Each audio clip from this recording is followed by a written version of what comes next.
पश्चिम बंगाल की मुख्यमंत्री ममता बनर्जी ने दिल्ली में बुधवार को कहा कि पूरे देश में खेला होगा। वहीं उन्होंने चुनाव में मशहूर हुए अपने नारे खेला होबे से भाजपा को चुनौती दी थी, जिसमें उन्होंने राज्य में भाजपा को विधानसभा चुनाव में शिकस्त भी दी थी। बनर्जी ने यहां मीडिया से मुखातिब होते हुए कहा कि अगर यह बंगाल में हो पाया तो अन्य राज्यों में भी हो सकता है। पत्रकारों ने पूछा, पिछले कुछ सालों में उनकी हिंदी में काफी सुधार आया है, तो ममता बनर्जी ने हल्के अंदाज में कहा, उन्होंने हिंदी मोदी से सीखी है, जबकि गुजरात का केम छो मतलब कैसे हो को गृह मंत्री अमित शाह से सीखा है। गुजरात मोदी और शाह का गृह राज्य है, जहां अगले साल दिसंबर में विधानसभा चुनाव होने वाले हैं। यह पूछे जाने पर कि क्या उन्होंने संयुक्त विपक्ष के लिए खेला होबे जैसा कोई नारा तय कर दिया है, तो बनर्जी ने कहा पूरे देश में खेला होगा।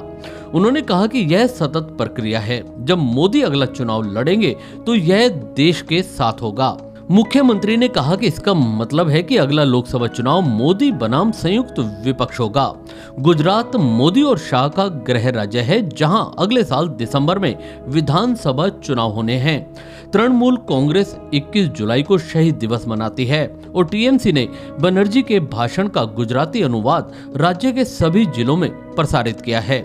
यह पहली बार है कि तमिलनाडु, दिल्ली, पंजाब, त्रिपुरा और उत्तर प्रदेश जैसे अन्य राज्यों में भी भाषण को प्रसारित किया जा रहा है। पश्चिम बंगाल के हाल ही के विधानसभा चुनाव में जबरदस्त जीत ने ममता बनर्जी को यह आत्मविश्वास दिया है कि देश के बाकी हिस्सों तक पहुंच बनाने की कोशिश करें।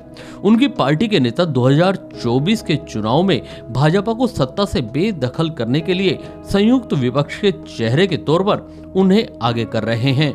मीडिया के साथ बातचीत के दौरान ममता मोदी सरकार पर तंज कसती रही। हमेशा की तरह सफेद साड़ी और सैंडल पहने बनर्जी ने हिंदी और अंग्रेजी दोनों में बात की और वाराणसी की मिठाई को लेकर अपनी पसंद का इजहार किया, जो मोदी का निर्वाचन क्षेत्र है।